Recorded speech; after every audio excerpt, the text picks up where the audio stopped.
Hello and welcome to the Masters of Evil live podcast. I'm Mike. Tom has bed bugs, and Alan is masturbating. I guess I don't know. I was faking a seizure. Oh, he's dying of a seizure because of how loud the fucking intro is. Oh, that was the toned down one. Oh, really? I guess I had to lower it more. Welcome to the podcast. It's Thursday, not Wednesday, so a skip day for all the people that are not watching anyway, so it doesn't matter. For the one viewer. For the one viewer that we have, thank you. We appreciate it. I'm sure she's in the other room right next to Tom currently. But yeah, so welcome back to the podcast. We have two books that we read this week. Every week we pick random books, although it hasn't been much. It kind of hasn't really been random. I don't know. I guess it's random if we're just picking them out of the air. But this week we're reading the two Comixology originals from Scott Snyder, Clear and We Have Demons. Clear being written by Scott Snyder and drawn by Francis Manapul, right? And then We Have Demons, written by Scott Snyder, drawn by Greg Capullo. So just for a little bit of background on these books, like Scott Snyder released this new imprint, I guess you would call it, at Comixology, where they're doing all these digital first releases. And I think adding a big name like him and then some pretty significant artists is really driving some subscriptions, because if you have a subscription to Comixology Unlimited, you get these books for free, which I do have, and I believe, Alan, you have as well. Or if you just have someone screenshot you every single page. or if you don't want to pay for them or illegally download them, just DM Alan, because he'll screenshot every page and send it to you for every issue. There was only like one page that was out of order, and it was like it came like 3 pages down. And so and it wasn't bad though. It was like when he first walked into the morgue or whatever, was like 3 pages after he was already there looking at stuff. I get it. Well, because at first I was sending them one by one, and I was like, this is gonna take fucking forever. And then I started sending them all three together, and then I was like, okay, this is a little bit faster. But I kind of knew that doing that it was gonna fuck it up. Yeah. So let's throw it out there. Which book do you guys want to talk about first? I think we're also going to talk about Dune after this, which to be honest with you, is probably what I'm most excited to talk about. But we'll keep that there. Which one did y'all like the most? I was going to also say what order did you read them in? Because Clear came out first, I believe, and then this one just came out. Well, we didn't. We picked Clear first. And so I read Clear like 3 days ago, and then we decided to add the other one, like 2 days ago? I think it was like yesterday. Yeah, 2 days ago. Yeah, sure.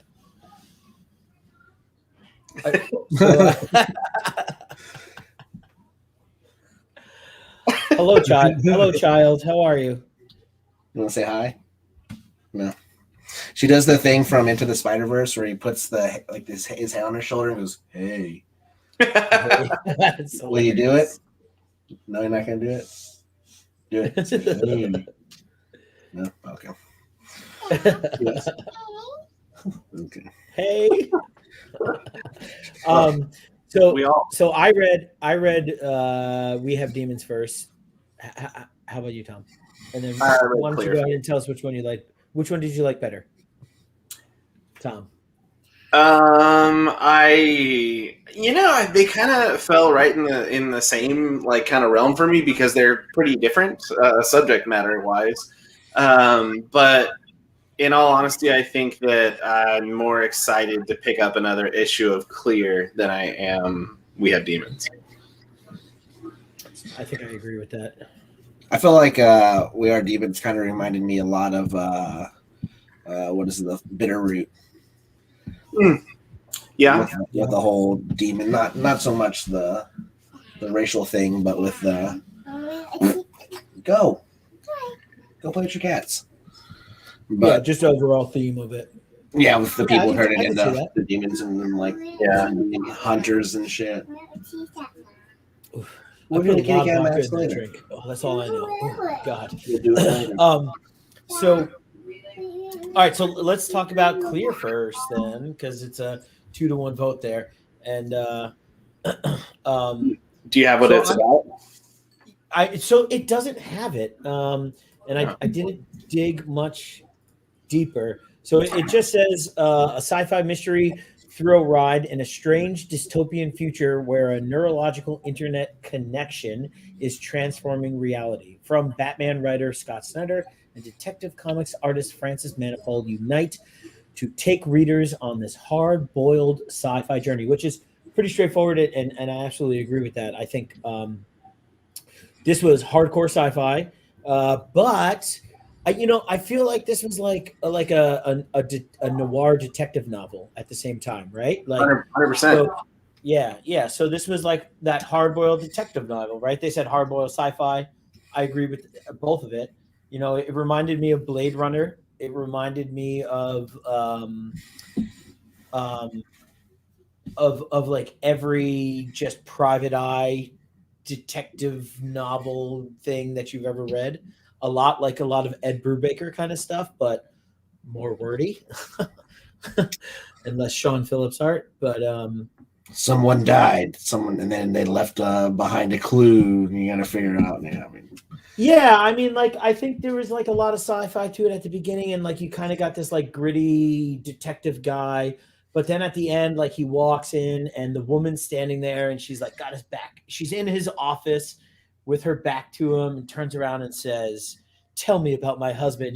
Like cigarette, almost like cigarette in hand. Like it was and I think that was the point, was to be very specifically like stealing that moment. Like it was pointed. Like it wasn't like there was purpose to it. I think overall my thing is like I still don't know if I like Scott Snyder. I just don't know if I like him. Like I love American Vampire, and I don't know if I don't know if it was because of when I read it in my life, but I'm not sure that I when like you him. were a vampire. When I was a vampire. I can totally relate to this. There's another one that I saw that's like a comicsology original, and I think it's 2 issues, but it's about like a vampire superhero. I can't remember what Is it's that from called. him? No, I don't know who it's from. Let me see. Because he's supposed to have like 5 books that are coming out under this imprint, and they're all miniseries, and then he's going to circle it. Tom, what do you think? Oh, go ahead, Alan. You got the thing there. Oh yeah. What is it called? I honestly didn't think I was going to like Clear because of the like the cover. I was like, this is kind of stupid looking. See, I like out of the 2 covers, I like that one better. It had that like Daft Punk looking helmet kind of thing, right? No, so the All Nighter. It's called the All Nighter, but it's by Chip Zdarsky and the art's Jason Liu. I like Chip Zdarsky a lot. Yeah, I think he's a phenomenal writer. It says and artist, really. I mean, but yeah, has really grown into his own as far as a writer goes. What does it say about it, Alan? Alex is bored flipping burgers for strangers all night. Is no way for a vampire to live, but he and his fellow vampires, Joy, Cynthia, and Ian, have agreed to blend into human society. Inspired by superhero movies, one of few passions in his own life, Alex decides to don a cape and start fighting bad guys. But his decision will have bigger consequences than he realizes for himself and for everyone he wants to protect. Dun, dun, dun. Dun, dun, dun. And you said it's 2 issues? Yeah, it's 2 issues. But it's a comicsology original. All right, so next week we're going to read that. But when we talk about Clear, Tom, what did you think about Clear? I hated the cover because it looks like Daft Punk, and I can't stand that. And so I expected to hate this completely. And realistically, a lot of Manipool's art, like I forgot who was doing the art in this book, and as soon as I started reading it, I was like, "Oh yeah, it's fucking Francis Manipool." It's very obvious, and that normally turns me off. because like he did a really big run on The Flash with Brian Buccellato, and it was just the style that he has. I'm just not a huge fan of. And then reading this, he combined a lot of different styles, I feel, with a lot of the veils, as they're called. You know, it's like a drug type of situation where you put a veil over what you see so it changes your world perspective kind of deal, right? And so there's a lot of times where things are extremely different looking for all these different people. And I think he did a really good job changing the styles and stuff like that. So I think the art really drove this book for me personally. Yeah, I agree. I think I did like the art a lot, and I don't think I really. I think I like him. I liked him drawing Batman and Detective Comics because I've read a few of those books, but I generally don't really care for his art as well. I agree with that. Yeah, Alan, what did you think about the? Would you like the art, Alan? Yeah, I was the same way. Like I said, I didn't think I was gonna like it because of the cover. I was like, this is some fucking like rave shit or something. And it like is a Gerard Way book or something. Yeah. See, but I mean, I don't mind Gerard Way's shit though. I don't like his band. I like him writing comic books more than I like his music. I've never been one. What is My Chemical Romance? Yeah, the Ghost in the something or something, whatever it is. That shit's whack. I like Doom Patrol. I like him writing Doom Patrol. Yeah, I never read his Doom Patrol stuff, but I've heard it's good. I really only read Umbrella Academy is good. I never read that either, and I haven't watched this show at all. Who the fuck are you, dude? I know, and I haven't watched Lock and Key at all either, which we obviously just talked about. But I don't know. I don't know, man. It's tough. Read Lock and Key before you watch it. Do that instead. I read like the first 2 trades or whatever. Here he goes, backtracking. Years back. Well, no, I didn't say. Okay, Joe Biden. Joe Biden. Oh, Joe. Oh, Sleepy Joe. What? Sleepy Mike Biden. Maybe I thought I read it. I'm pretty sure I read something from them. Anyways, yeah. So what do you want to do? You want to rate these books individually? Right? Yeah. We might as well. We can't read them as a. Wait. I also kind of figured that was going to be the case in Clear, like the watch. Whenever he got the watch, I was like, man, there's going to be something on the watch, like, or there's going to be some kind of clue in the fuck. Like, it was kind of predictable, honestly. That little ending part. Yeah, I think that stuff was on purpose, though. Like, I don't think that he like, I don't think Scott Snyder didn't understand what he was doing there. No, I mean, he's definitely setting up the next book. The next issue. But I also think that like very like almost egregious being extremely like obvious like that with a lot of these like the through lines through it was on purpose, like to make it feel like that real hard noir, like it's etched on the back of your father's watch that he smuggled through his asshole out of Vietnam, like that or whatever, like it was good. I mean, I liked it better than the other one, honestly. So I agree with that. Well, then let's rate this one, and we'll move on to the next one. All right. Go ahead, Mike. 3 all around, so 6 total. Alan? I'm gonna say 8, 4 and 4.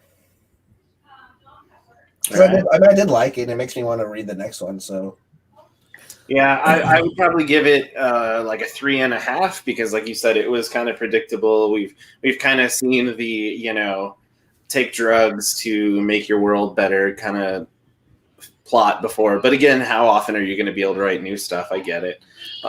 So I would give the writing a 3.5, and I would give the art a 4. Because, yeah, like I said, it kind of drove it for me more than the writing. Because, again, it was predictable. It was very noir. It was very – you had those exact same things. Like you said, when you expect the girl to turn around with a cigarette in her hand and for it to be black and white all of a sudden. And I got the same feel 100%. So, yeah. So what is that? 6.5, 7.5? Yeah. I think we're all probably right. I mean, right in there. I could go higher. Like, I really like the art. I got to see more though. Like, there was like, I feel like when I'm at the end of this, if it's like only, I think these are miniseries, right? So if it's only 5-6 issues or whatever, like I'm sure I'll probably feel different by the end of this, because I'm going to continue to read it. I think it's free for me, right? So why the fuck not? I already subscribe. But the art definitely sells it though. I think that I just don't know that, like, I don't know.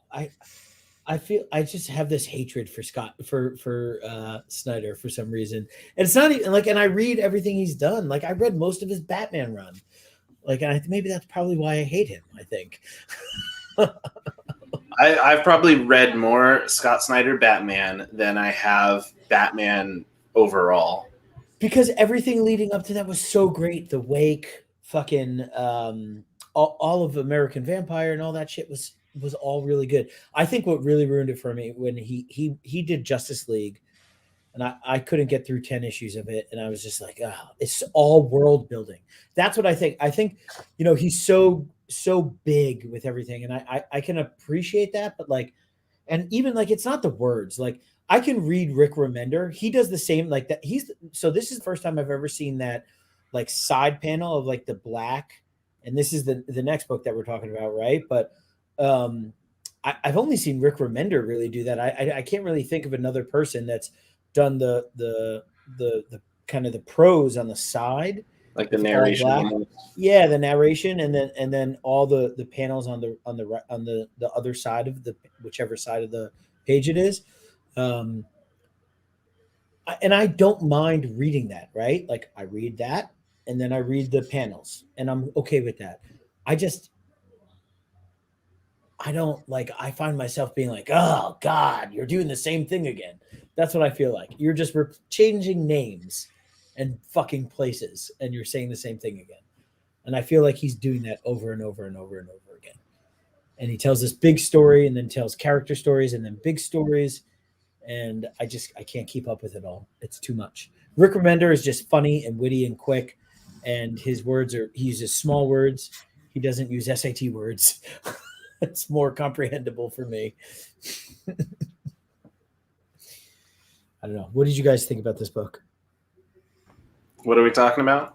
We have demons. I know. Who are you? Okay. We have demons. So what is We Have Demons about before we talk about it?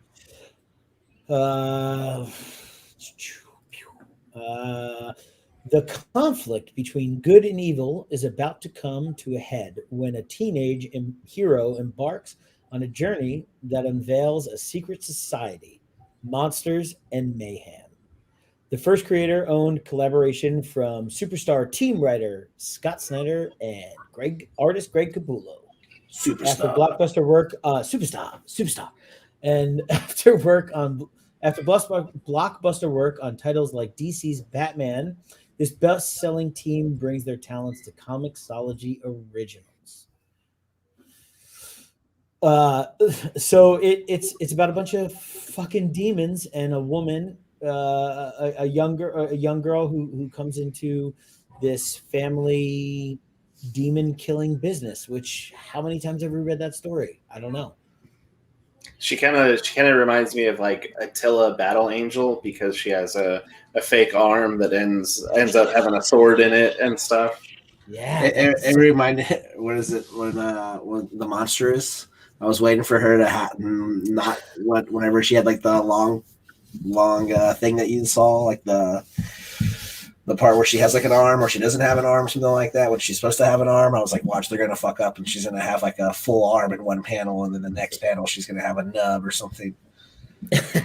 I was thinking that her little nub was gonna have like special powers or something. Like, I knew that the little knife came out at the end, but I thought like her nub was gonna glow around the demons. But then the demon guy came in and was like, "I'm your dad's partner." Like, okay, are you not a demon? Like, what? I hate that guy. I don't like his design whatsoever. No. So is that Gus? You mean the Gus. like the dad's partner? You know what? I think as I look through this again, I don't know. I actually might. Don't you say Yeah, it. no, I don't know. I was gonna say I might like this one better, but then I looked through some of the stuff that I realized, like, yeah, no, reading through this. So I think Greg Capullo, right? Like, I think it's the same with him. Like, I appreciate how much like the attention to detail that he can draw is fantastic. And I think my only problem with is I hate the way he draws people's faces. I think they're just all so similar, and like I know a lot of artists do this. Like Frank Quitely is very similar, right? Like all his people look the same. I get that, but I maybe it's just I don't like the way he draws people. Period. Like they all have this little button nose and these tiny little lips and these big blue anime eyes, and it's just like I don't know. I don't think I really like it. Which But is everything else. I What's that? I Say don't that- like all the monsters he draws because they Yeah. all look the same and they look like Spawn villains to me. Yeah, see, that's crazy. I think I like his detail in some of that stuff. No, those demons look stupid as shit. Like the little babies up against the wall of like the door or whatever. And they're like, "Fuck, shit." Something. I'm like, these Yeah, things- balls. Yeah, I'm like, what Shit, the balls. fuck? That was pretty stupid. It made me laugh at least though. Like I feel like at least in this book, there. You know what? I think I might actually have liked this book better because I don't care about either books, and this one made me laugh more because there was some comic relief. Like the other one was just like hard story and like just like sadness and drugs and all this shit, and it was like fuck. It never relieved. This one was like not the greatest, but then it like there was some jokes like baby saying fuck shit balls. It's like that made me laugh. Demon babies.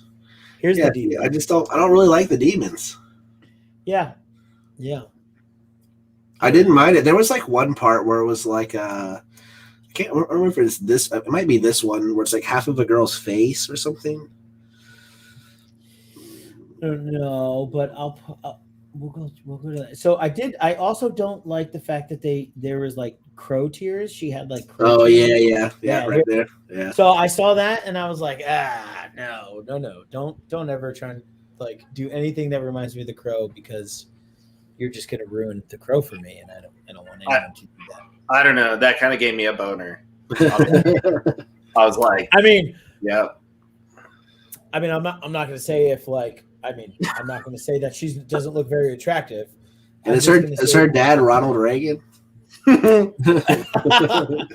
That's it. But they all have that kind of look to. I don't know. See, I didn't mind. I don't mind the faces. Like the faces weren't bad. It was just the fucking monsters look like shit. Yeah. So like right like I mean she looks like a badass. I think it's just like I've seen that character from him so many times. Just one has a robot arm, one has a sword, one has a gun. Like I don't know.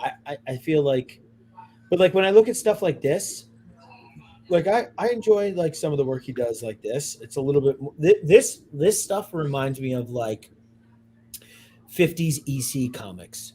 This reminds me of like a lot of storyline, a lot of word bubbles, a lot of back when like this is how it all started, like that's an EC comics thing to me, like telling you the whole story about how everything started. And if that was like a specific choice he made to do this, right, like to kind of mirror the old school 50s comics, then I would give him a lot of praise. But I think I don't think that's what he's doing. I think he's just trying to tell a big story.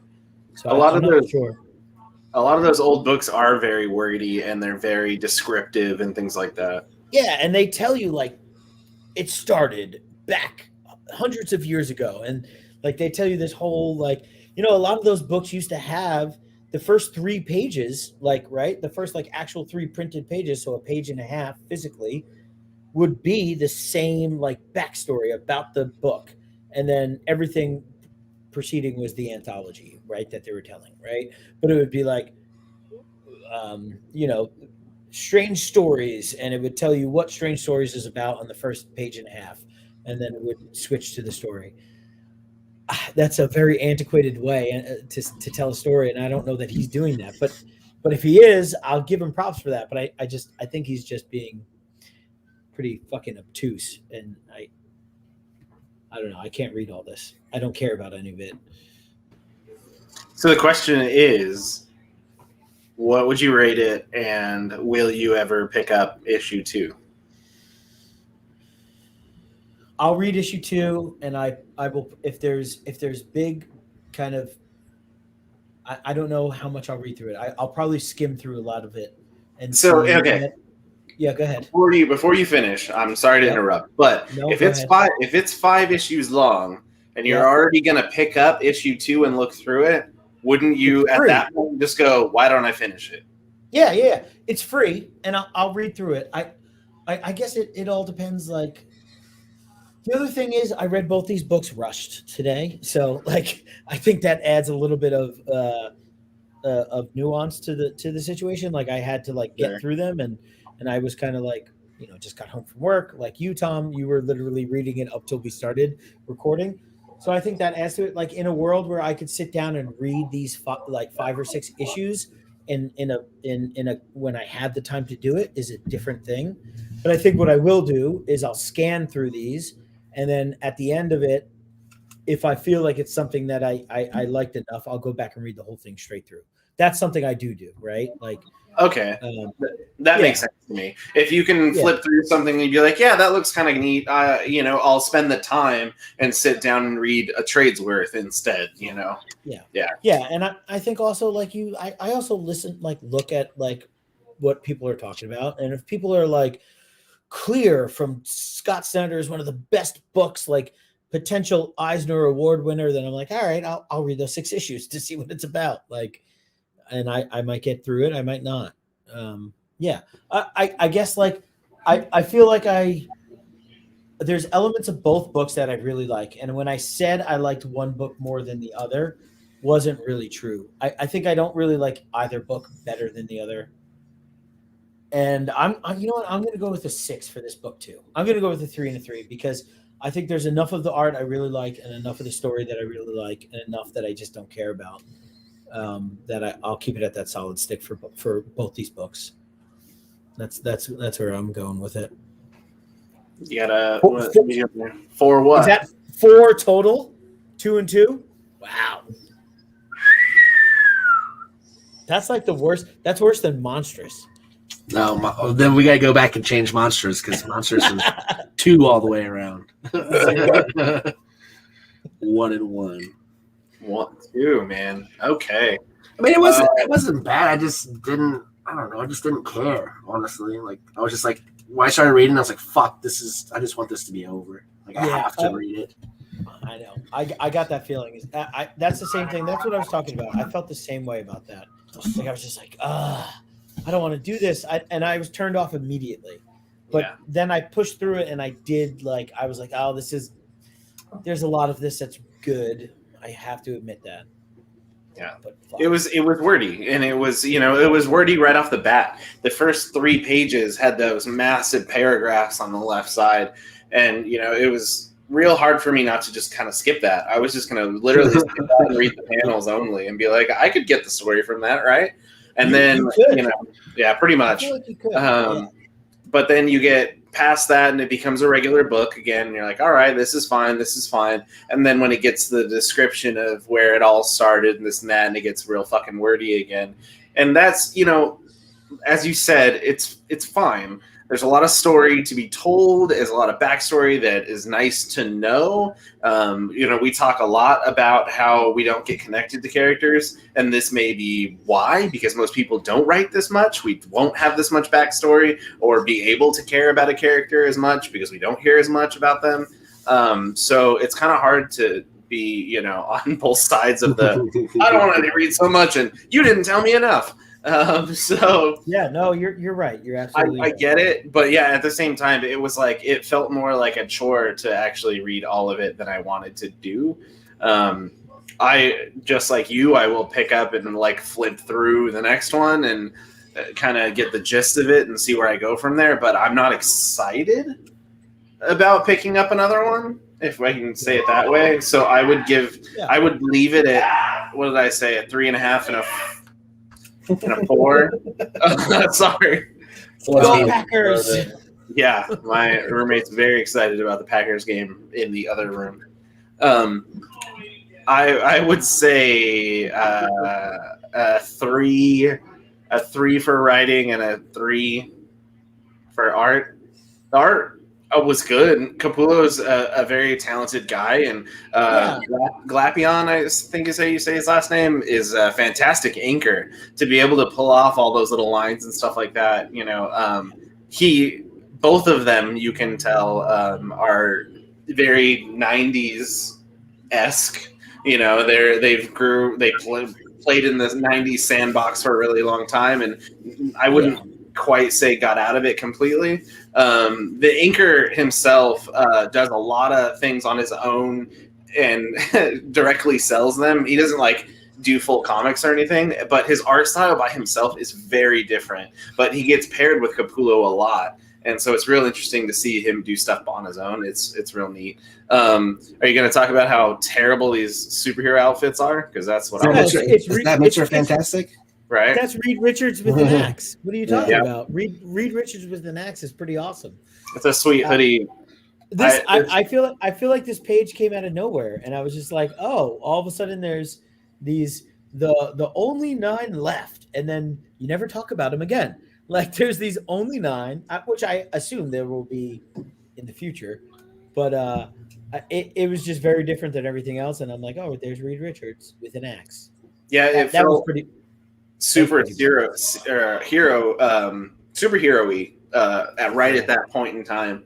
But yeah, it just goes back to we're a demon hunter family, and this is what we do. And now you just realize that they're a demon hunter family because they were given a sword by God, and it was passed down and whatnot. So, also, whenever they show that little light up, you don't see the fucking demon guy who's her partner.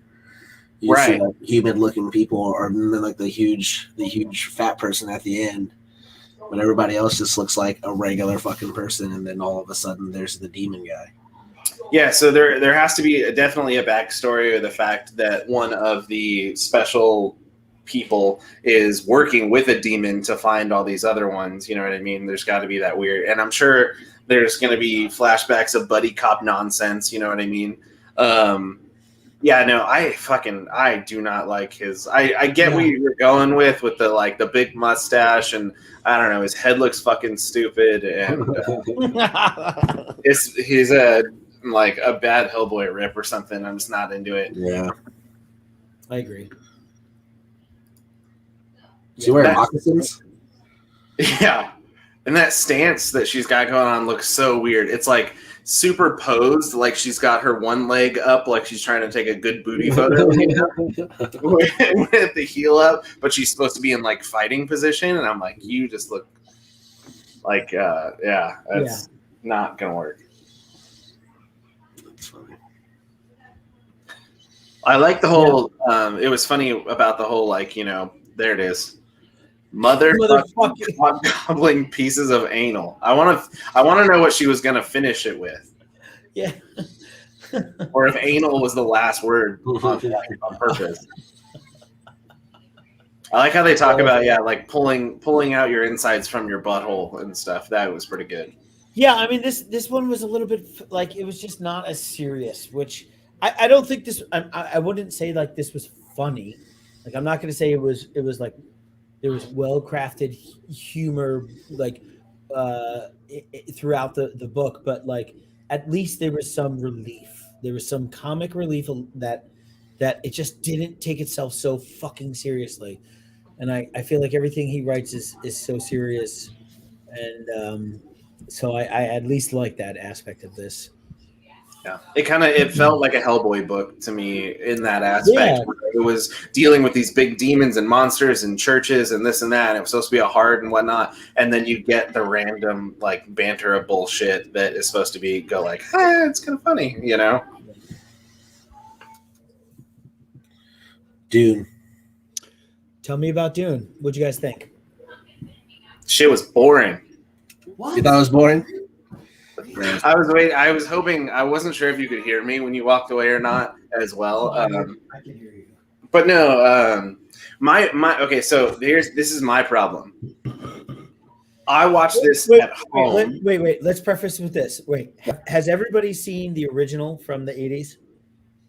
No. I have, but I was like 7, so I don't remember it at all. I don't think that counts. No. Okay, so you guys have never seen the one from the 80s. I have, and I've seen the sci-fi remake that they tried to do, which was horrible. So we'll preface with that. Have either of you read the books then? No, I assume? No. Yeah, I haven't read the books either. So I own like the first 2 issues of the comic book. No, not the comic books, like the actual novel. Oh, the actual no. Yeah, like before the movie and like the original. So Dune was like a book way before any of this, and it was made into that movie in the 80s, and that was only like half of the book or whatever it was, or whatever the amount of the book that it was, and it never got finished. And then the new one is the first half of the book, and now they announced that they're doing the second one, so it's coming. So that all that said, go ahead, Tom. What were you saying? I just want to bring this up real quick to you. As we were talking about Chip Zdarsky, this is him reading Dune recently. And he says, yeah, I'm going to watch Dune. I'm going to watch printed words turn into sentences, turn into worlds, you Philistines, right? And then he comments on his own photo and he goes, just kidding, this book sucks. Chip Zdarsky is fucking hilarious. He is fucking awesome. But anyways, no, my problem, and I say that I was bored only because I watched this at home. I watched it on HBO Max. I did not get out and see it in the theater, and I'm bummed by that. But thankfully, I have a pretty large TV in my very small bedroom, so it felt like there was a lot going on. But at the same time, I have access to my cell phone when I'm at home and I'm not in a movie theater and I don't want to disturb people. So in those small moments of stale or, just talking or whatever it may be, I noticed I picked up my phone and flipped through it. So I'm sure I missed stuff. I'm positive of that. And so that's why I would say that it maybe felt long to me. But 2.5 hours. It was a long, that's a long time. See, but at the same time, I wasn't bummed while I was watching it, like, oh my god, fucking hurry up, or anything like that. Yeah, that's. I mean, I think that's saying something. I mean, especially to sit on your couch and watch a movie for 2.5 hours, like that's way. Like I think, like if you go to a theater, you're making that commitment. Like what you're doing. Like you're like, I'm gonna go when I'm not tired. Like I'm gonna make sure I ate well, so I'm not hungry. I'm going to sit here. I'm going to go take a piss. Like I'm going to do everything I need to set me up for this movie. At least that's the way I look at it. Where like if you're just on your couch, you're like, oh, pause it. I'm going to go do something, and I'm gonna check Instagram. And Alan just said something on Messenger, and boy, that Alan, he's really funny, But like you just, I did make a drink.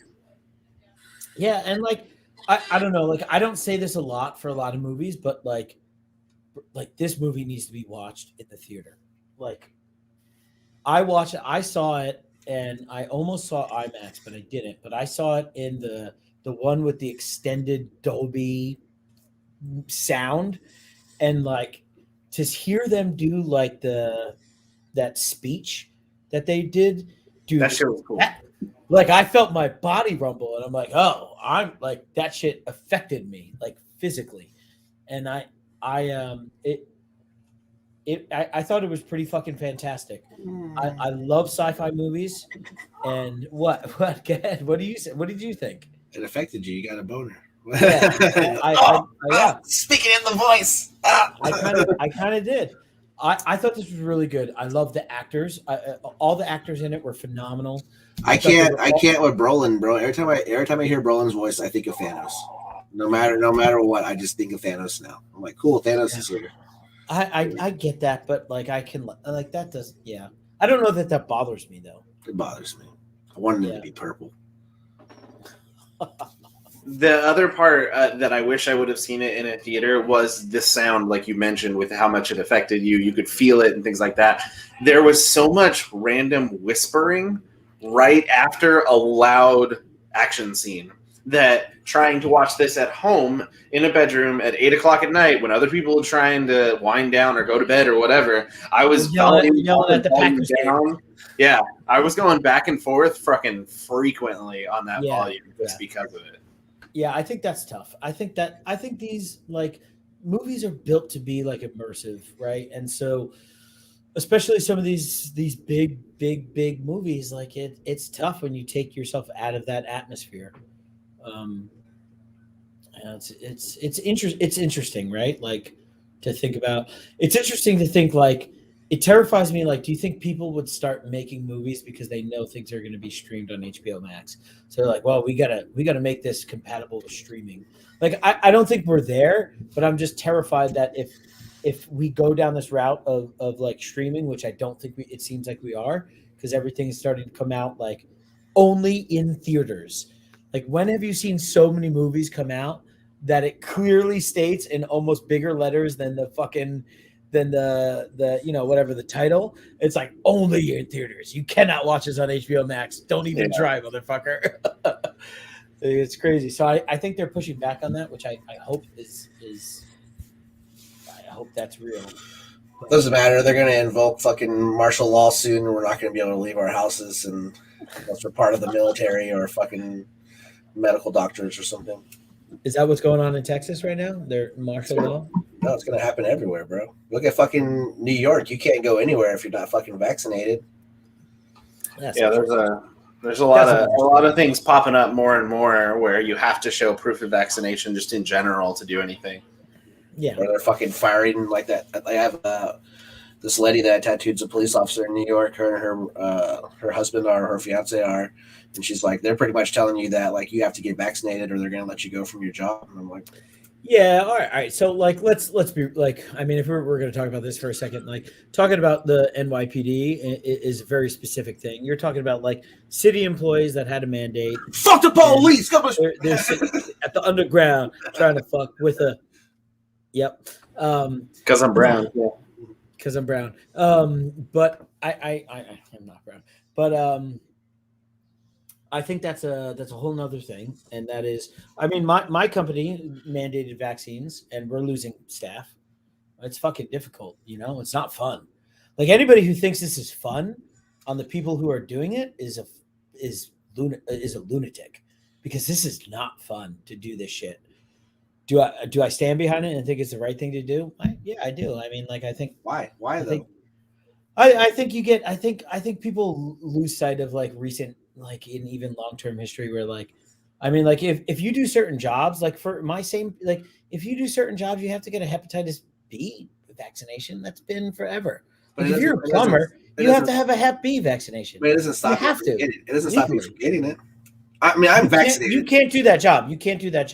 You cannot do those jobs at my company. But I'm saying, unless you have a Hep B vaccination, and that's been forever. And that's unions too. Unions make you do that. If you're a union plumber, you have to get a Hep B vaccination. But getting vaccinated for anything doesn't stop you from getting it. And it's almost like those people that get COVID, but if you get COVID and then you don't get vaccinated, you have the antibodies from getting COVID, and it's almost better than getting vaccinated. Ladies and gentlemen, welcome to the Joe Rogan Experience, brought to you by Alan. I'm just saying, horse tranquilizers. Wait, I'm just saying, I don't care either way. Like, I'm vaccinated, and I don't care what anybody else does. I know. But I also don't think you should be told like, "Hey, you're going to lose your fucking job." I think you work for a private company, man. What else? Like, why is it no different than saying, "Hey, don't curse at the job"? Like, I get it. Like, I get it. It's invasive. I understand that. I'm not undermining how invasive. It's a life choice. It's not a job choice. I get that. Like, trust me. Like, I'm dealing with hundreds of people literally right now that I have to deal with this, have this conversation, that are trying to get acknowledgments or exemptions. And I understand everybody's point of view, and I have no definitive view for other people. I have my view on me and my family, Yeah. and that's it, right?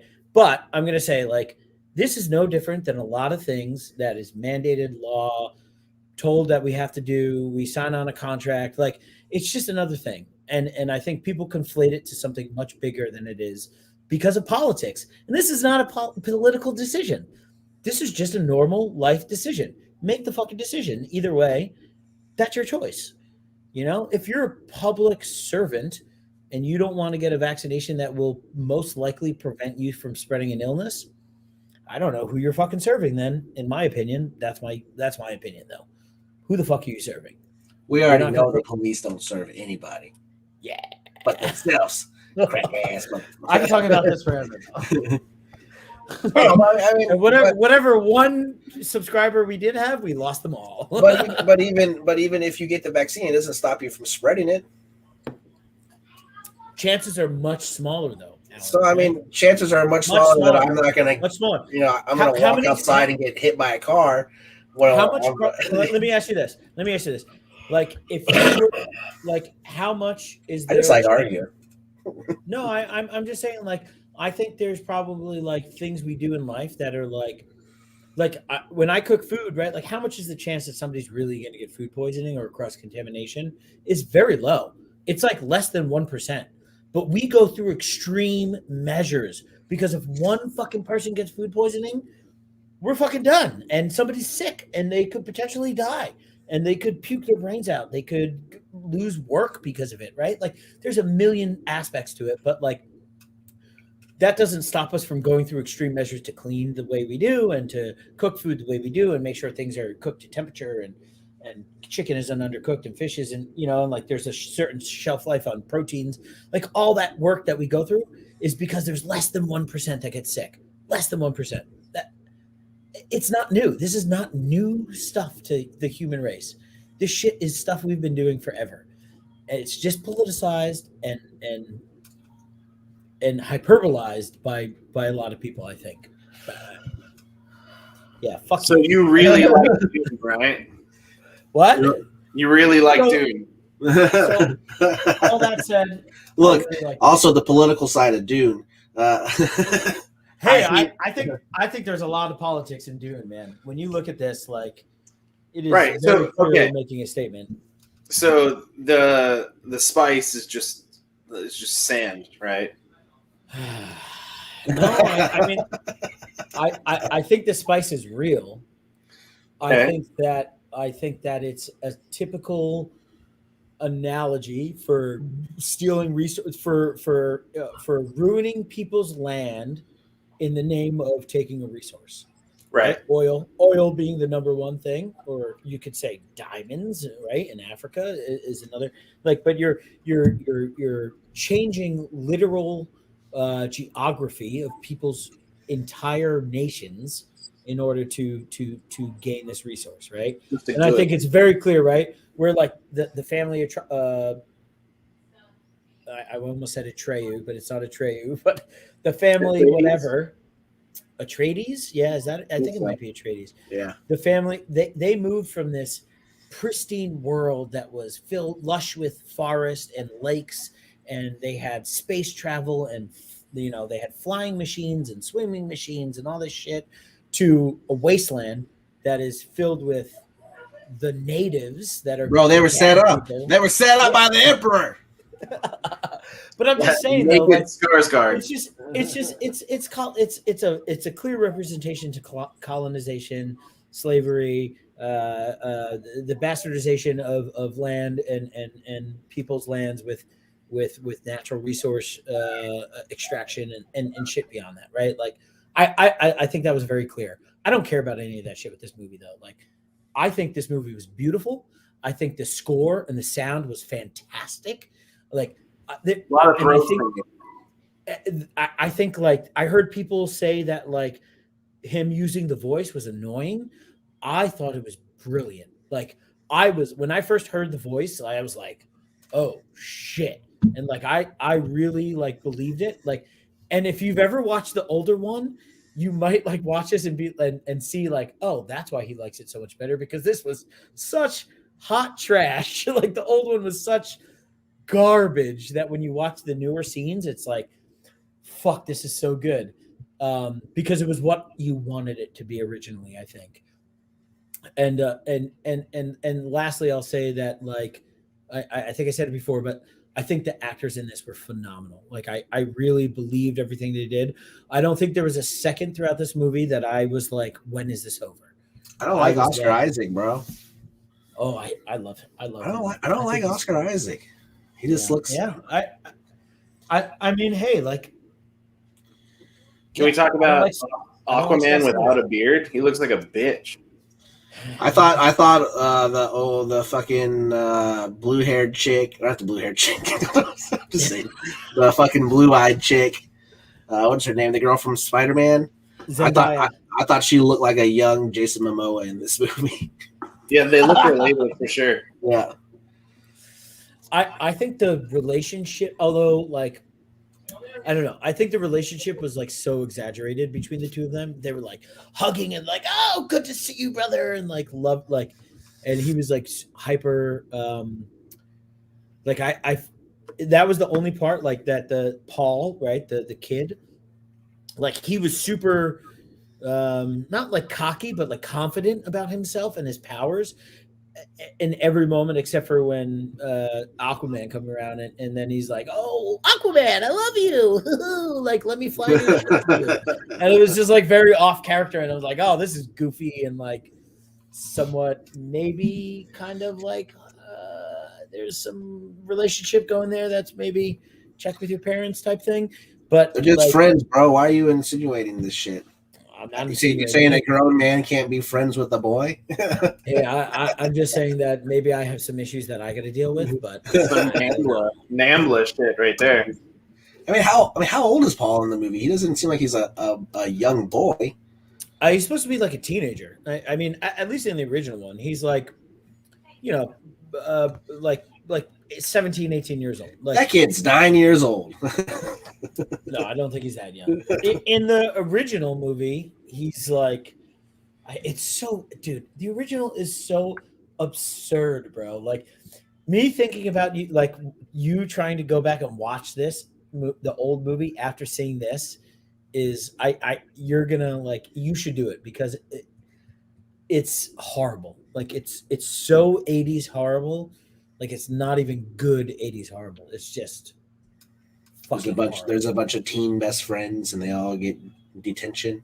No, I don't know. I don't even know how to explain. There's all this damn sand in detention. I fucking hate it.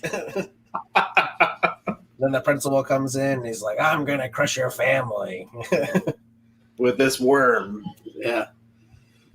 I like the guy that what is his name? The guy that played Paul though. He's a good actor. Yeah. He's in if you haven't seen it, check out the movie The King on Netflix. The King? Yeah, it's about Henry V. He plays Henry V, like one of the youngest kings that ever come to power in England. It's pretty good. I like that kind of shit. If you like knights and shit. Yeah, I like that kind of shit.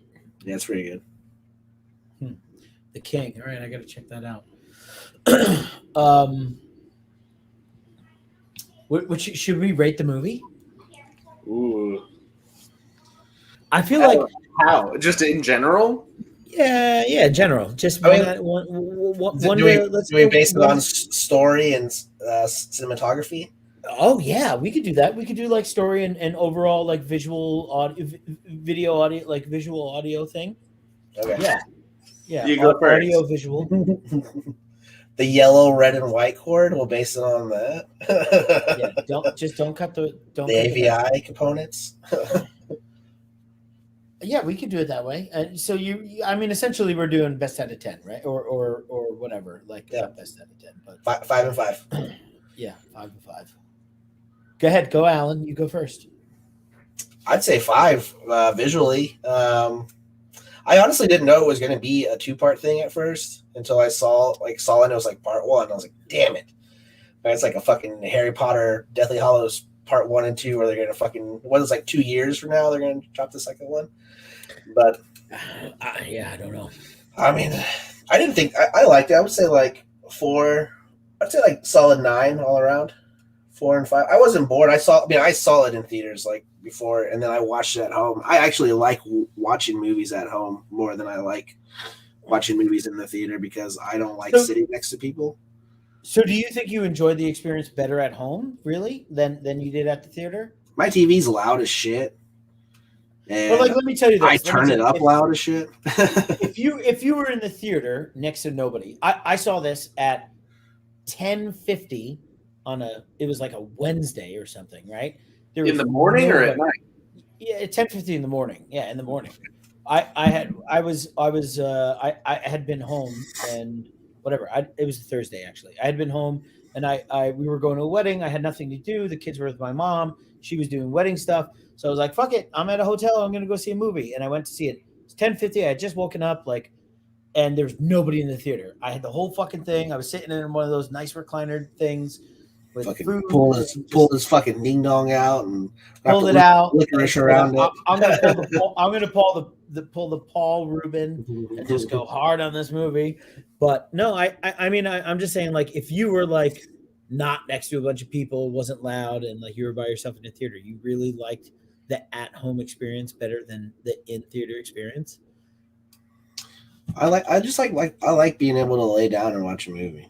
I like laying on my couch and watching a movie. Like I like theaters with recliners. You can pretty much do that. Yeah, but I like that too. But like I don't like recliners for some reason. I like laying flat. I don't like recliners. My girlfriend even brings her own blanket into the movie theater, so she's like in a recliner with a blanket and shit. A lot of people do that. Yeah, that's like I feel like that's a pretty normal thing, right? She's Linus. She carries her blanket everywhere. But even the voice parts on my TV fucking sounded exactly the same as they did in the movie theater. Like it didn't sound any different to me. My TV's just stupid. Did you like the voice, the way it was used and all that stuff, like the rumbling about it? Did you guys like it? Yeah, like it almost sounded like it was multiple voices saying the same thing. Yeah, it was like a metalcore singer when he does a high and a low at the same time. I was like, oh, sound like a cackling witch. Yeah, I read like a couple of things that said like that was the only thing in the movie that was horrible about it, and I'm like, yeah, I don't get why you would say that.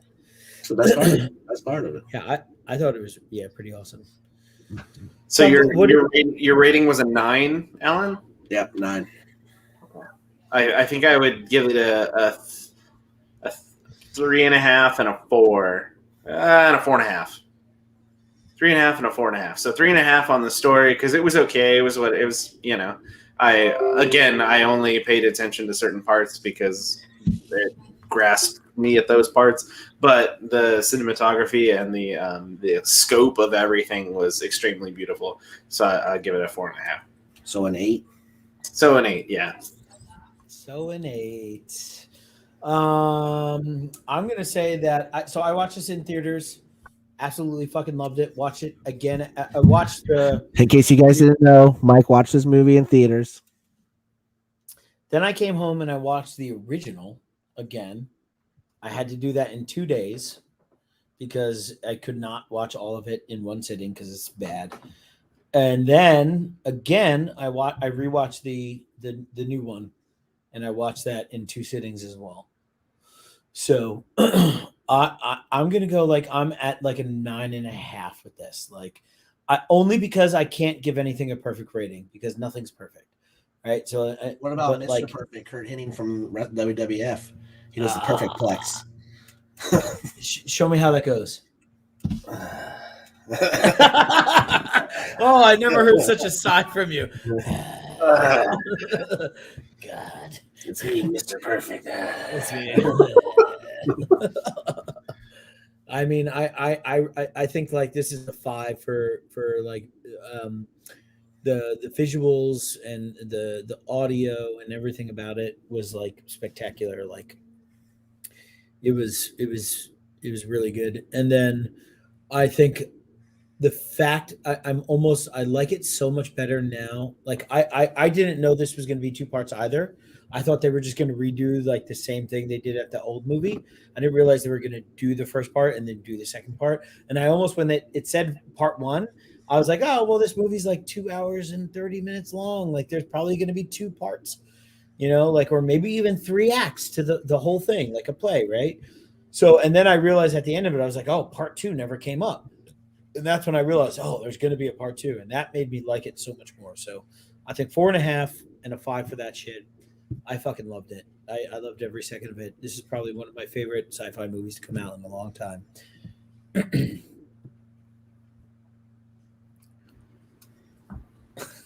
Good job. You guys are fucking assholes. No, yeah, everything's great.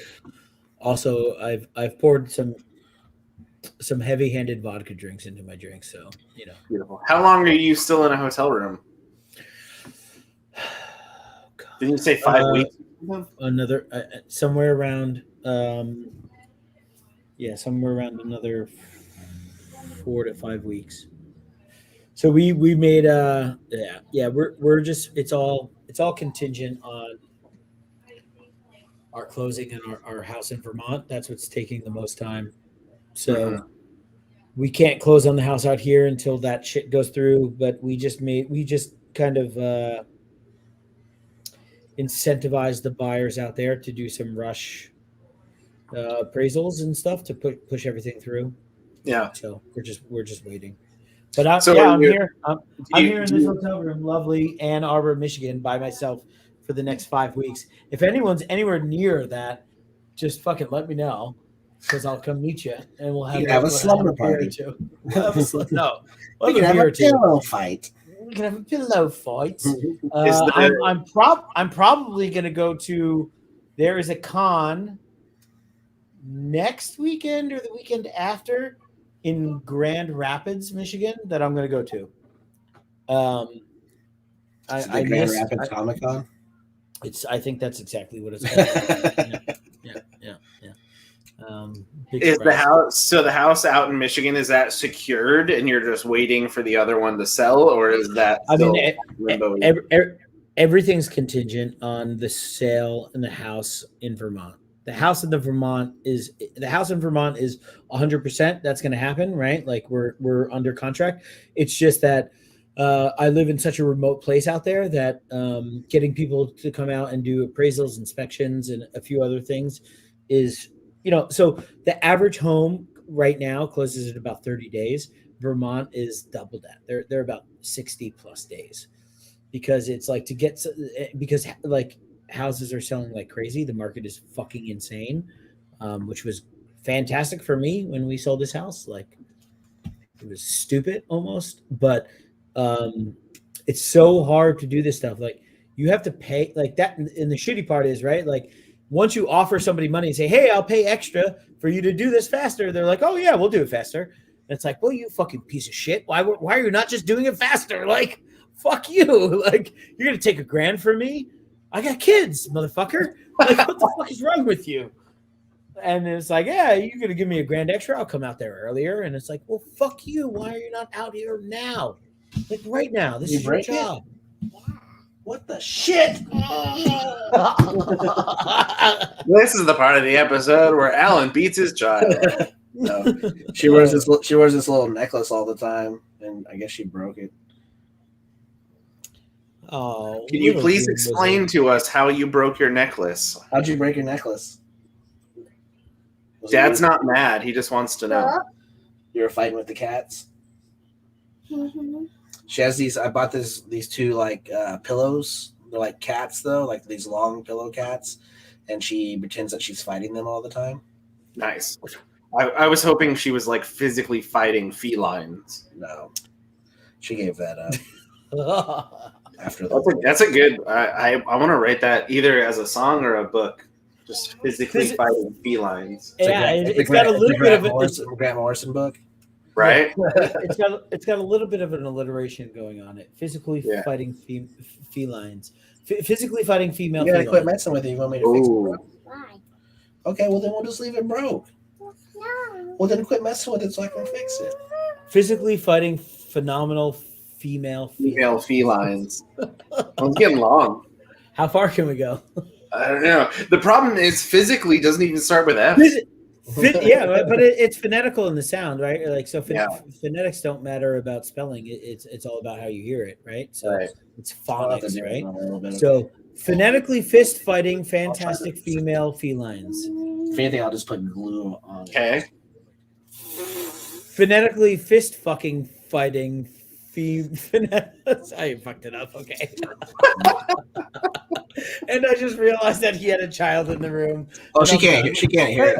Okay, good. I'm so happy she can't hear me.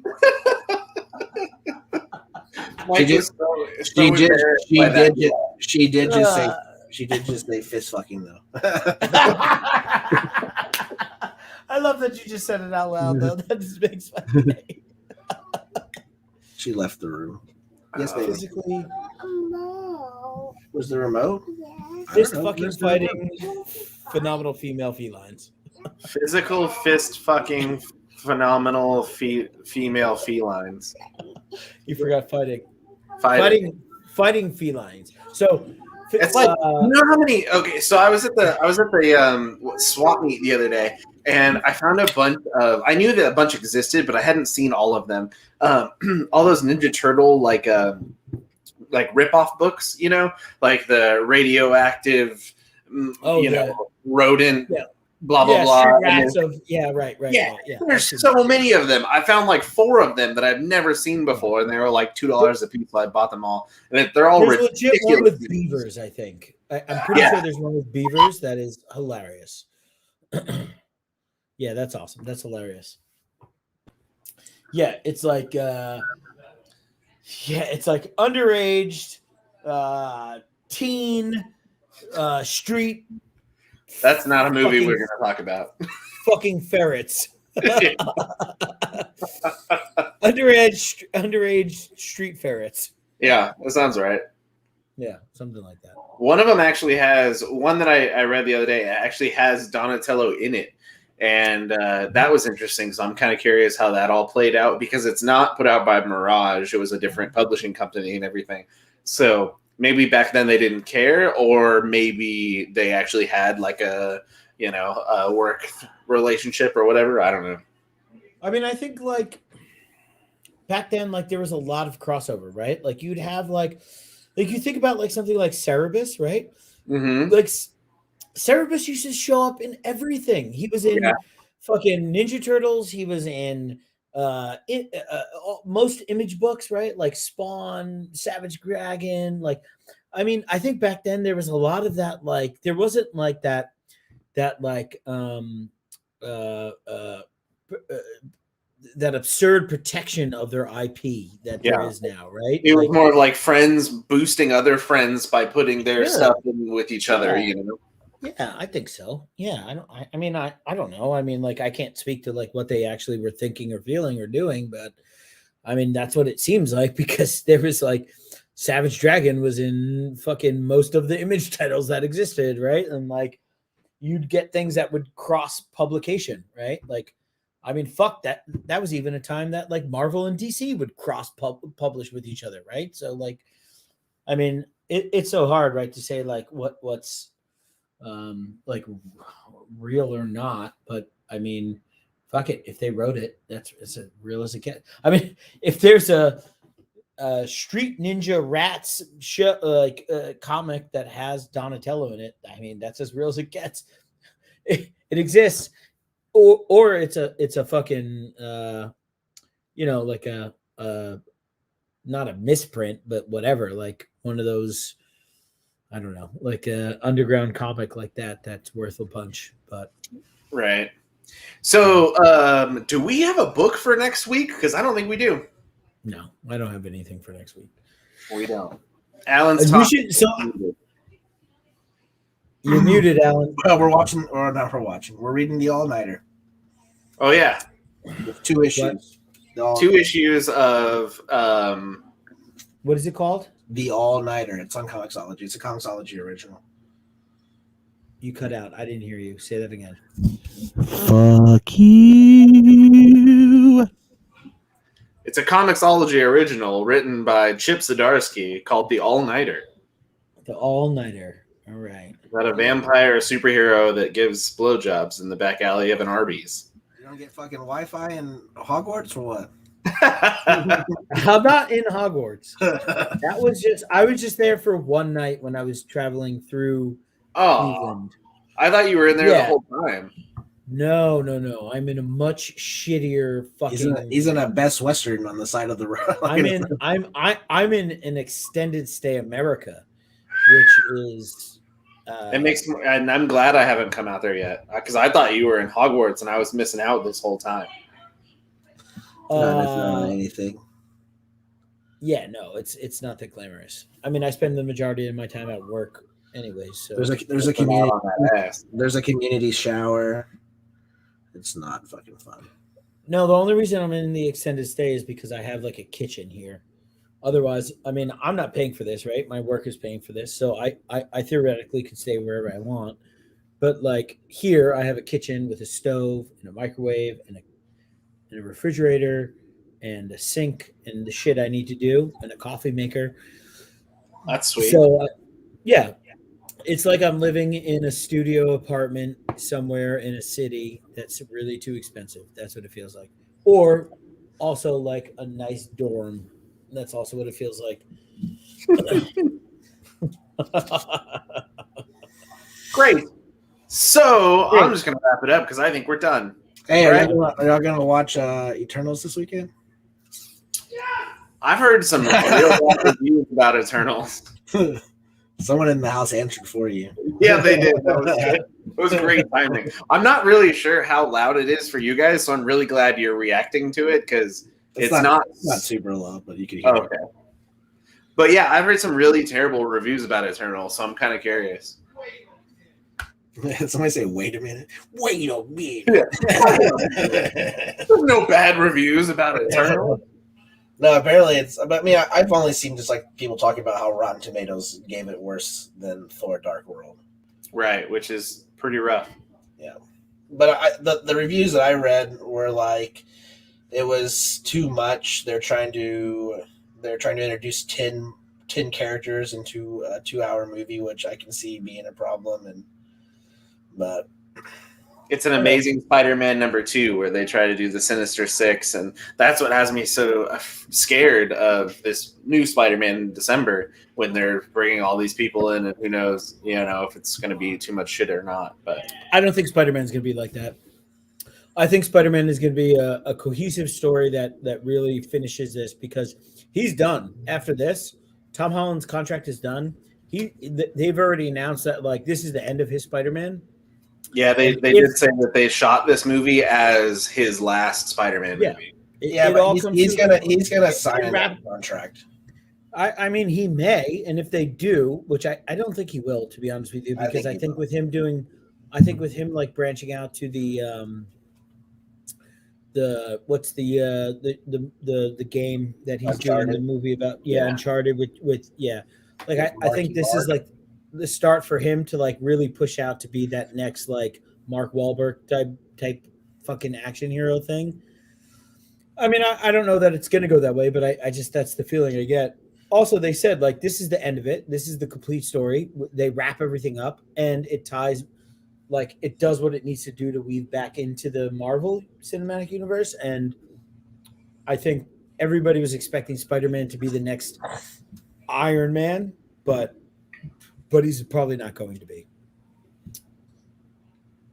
I have a question. Yes, you down in front. So I didn't watch Venom. Have either of you guys watched it? No, the new one? No. Yeah. Okay, so I'm going to say something, and I don't know how true it is because I didn't physically watch it. I saw it. So what I was told was the after credits scene is Venom being transported and watching TV, and the TV is Jonah Jameson revealing who Spider-Man is. Oh, yeah, it's real. So at that point, that's another person that may be in the new Spider-Man movie, and Yeah, maybe. I don't know. I mean, I don't see a world where like Marvel and Disney allows like Sony to take this story away from them. Like I don't know about that. Like maybe if anything, they talk to Sony and they're like, or Sony was like, hey, let us weave Venom into this movie. And they did, but they're also like, fuck you, we're not doing this anymore. This is over. You do your own Venom movies, but like Tom Holland's gone and we're gonna move forward because that's like what I'm seeing sounds like they're like done and they're moving forward. But who the fuck knows, right? Like it's so hard to say any like they pull shit out of nowhere like all the time. Like I feel like I'm always like, oh, this is the route they're going. Like I'm But it doesn't. So I'm just surprised. reading an article right now, and it says this is just the end of this contract with the movies. Yeah, sure, right. Assuming that he's going to sign another contract, that Sony's going to sign another deal allowing them to use Sony's Spider-Man making. for however. I can only imagine how much money Sony's making off like toys and shit like that. From Tom Yeah, but I Holland think Spider-Man. I think there's this part of Sony that could also be thinking like, oh, we can take him back over, and we can make all the money instead of part of the money. Oh, it won't be And as good, I don't think. Well, I don't think it will be as good. I don't think it will be as successful either. But DC movies aren't good, but they're very fucking successful. Like I don't really think that it matters whether it like I don't know. Like wasn't Venom the original Venom like a high grossing movie? Like Yeah, but I don't think the second one did really well though. Yeah. Well, I don't know. Yeah, I have no idea. I don't know. I don't know. I Venom. It seems insane to me that like Sony would try and just build this whole universe by themselves. But then I look at something like Into the Spider-Verse and I'm like, well, they probably might be able to do it. Like Into the Spider-Verse is pretty fucking awesome. Because it's animated. Yeah, no, I agree. Yeah, I mean, besides Tobey Maguire's first Spider-Man movie, they were all kind of shit after that. And then Andrew Garfield. I like two. I like two as well. I think everything after that was shit. I only liked the first one because it had Macho Man Randy Savage in it.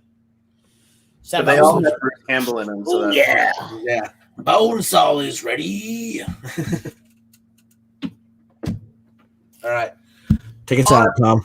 On that note, Bonesaw and the rest of the Masters of Evil are fucking done with this evening. So we're going to do you a favor and stop doing this. We're going to read a vampire story written by Chip Zdarsky that is a Comixology original. It's only 2 issues. If you want to read it before next week, before we talk about it, the name of it is... The All-Nighter. The All-Nighter. Again... Vampire blowjobs in the back of an Arby's. How do you not want to read that? From the rest of us at the Masters of Evil, we appreciate you. Like, subscribe, do all those things. We'll see you next week, and go fuck yourself, I guess. You're really.